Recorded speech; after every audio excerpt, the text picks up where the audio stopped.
नमस्कार दोस्तों, आपका हमारे YouTube चैनल ताज़ा खबर पर स्वागत है। तो चलिए शुरू करते हैं आज की वीडियो। आपकी एमई नहीं बढ़ेगी, रेपो रेट 6.5% पर बरकरार, लगातार चौथी बार ब्याज दरें स्थिर। आरबीआई का अनुमान इस साल महंगाई 5.4% रहेगी।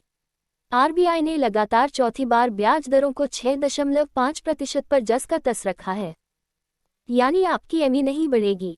आरबीआई गवर्नर शक्तिकांत दास ने आज शुक्रवार 6 अक्टूबर को मॉनेटरी पॉलिसी कमेटी के फैसलों की जानकारी दी। मॉनेटरी पॉलिसी कमेटी की मीटिंग 4 अक्टूबर को शुरू हुई थी।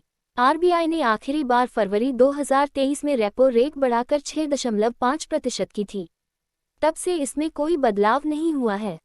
मॉनेटरी पॉलिसी की मीटिंग हर 2 महीने में होती है। इस वित्त वर्ष की पहली मीटिंग अप्रैल में हुई थी। वहीं पिछले वित्त वर्ष में रेपो रेट 6 बार में 2.50% बढ़ाई गई थी। सभी सदस्य दरों को स्थिर बनाए रखने के पक्ष में थे। आरबीआई गवर्नर ने बताया कि एमपीसी के सभी सदस्य पॉलिसी दरों को स्थिर बनाए रखने के पक्ष में थे। वहीं गवर्नर ने इस बात पर भी जोर दिया कि महंगाई के खिलाफ लड़ाई अभी खत्म नहीं हुई है और आरबीआई ने महंगाई को 2-6% के बीच नहीं बल्कि 4% पर रखने का लक्ष्य रखा है। महंगाई से लड़ने का शक्तिशाली टूल है रेपो रेट। आरबीआई के पास रेपो रेट के रूप में महंगाई से लड़ने का एक शक्तिशाली टूल है। जब महंगाई बहुत ज़्यादा होती है तो आरबीआई रेपो रेट बढ़ाकर इकोनॉमी में मनी फ्लो को कम करने की कोशिश करता है। रेपो रेट ज़्यादा होगा तो बैंकों को आरबीआई से मिलने वाला कर्ज महंगा होगा। बदले में बैंक अपने ग्राहकों के लिए लोन महंगा कर देते हैं। इससे इकोनॉमी में मनी फ्लो कम होता है। मनी फ्लो कम होता है तो डिमांड में कमी आती है और महंगाई घट जाती है। इसी तरह जब इकोनॉमी बुरे दौर से गुजरती है तो रिकवरी के लिए मनी फ्लो बढ़ाने की जरूरत पड़ती है। ऐसे में आरबीआई रेपो रेट कम कर देता है। इससे बैंकों को आरबीआई से मिलने वाला कर्ज सस्ता हो जाता है और ग्राहकों को भी सस्ती दर पर लोन मिलता है। इसे उदाहरण से समझते हैं। कोरोना काल में जब इकोनॉमिक एक्टिविटी ठप हो गई थी तो डिमांड में कमी आई थी। ऐसे में आरबीआई ने ब्याज दरों को कम करके इकोनॉमी में मनी फ्लो को बढ़ाया था। ने महंगाई और जीडीपी अनुमान भी जारी किया। आरबीआई गवर्नर ने महंगाई अनुमान और जीडीपी अनुमान भी जारी किया। FY24 के लिए महंगाई अनुमान को 5.4% पर बरकरार रखा है। पिछली मीटिंग में इसे 5.1% से बढ़ाकर 5.4% किया था। आरबीआई गवर्नर ने कहा कि सितंबर में महंगाई में कमी आने की उम्मीद है। FY24 में रियल जीडीपी ग्रोथ का अनुमान 6.5% पर बरकरार रखा है। वहीं FY25 की पहली तिमाही के लिए भी रियल जीडीपी अनुमान 6.6% पर बरकरार रखा है। आरबीआई गवर्नर ने कहा कि जियोपॉलिटिकल संकट के चलते ग्लोबल इकोनॉमी में सुस्ती है। आपकी एमई नहीं बढ़ेगी, रेपो रेट 6.5% पर बरकरार, लगातार चौथी बार ब्याज दरें स्थिर। आरबीआई का अनुमान इस साल महंगाई 5.4% रहेगी।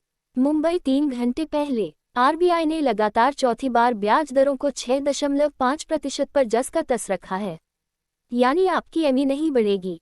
आरबीआई गवर्नर शक्तिकांत दास ने आज शुक्रवार 6 अक्टूबर को मॉनेटरी पॉलिसी कमेटी के फैसलों की जानकारी दी। मॉनेटरी पॉलिसी कमेटी की मीटिंग 4 अक्टूबर को शुरू हुई थी। आरबीआई ने आखिरी बार फरवरी 2023 में रेपो रेट बढ़ाकर 6.5% की थी। तब से इसमें कोई बदलाव नहीं हुआ है। मॉनेटरी पॉलिसी की मीटिंग हर 2 महीने में होती है। इस वित्त वर्ष की पहली मीटिंग अप्रैल में हुई थी। वहीं पिछले वित्त वर्ष में रेपो रेट 6 बार में 2.50% बढ़ाई गई थी। सभी सदस्य दरों को स्थिर बनाए रखने के पक्ष में थे। आरबीआई गवर्नर ने बताया कि एमपीसी के सभी सदस्य पॉलिसी दरों को स्थिर बनाए रखने के पक्ष में थे। वहीं गवर्नर ने इस बात पर भी जोर दिया कि महंगाई के खिलाफ लड़ाई अभी खत्म नहीं हुई है और आरबीआई ने महंगाई को 2-6% के बीच नहीं बल्कि 4% पर रखने का लक्ष्य रखा है। महंगाई से लड़ने का शक्तिशाली टूल है रेपो रेट। आरबीआई के पास रेपो रेट के रूप में महंगाई से लड़ने का एक शक्तिशाली टूल है।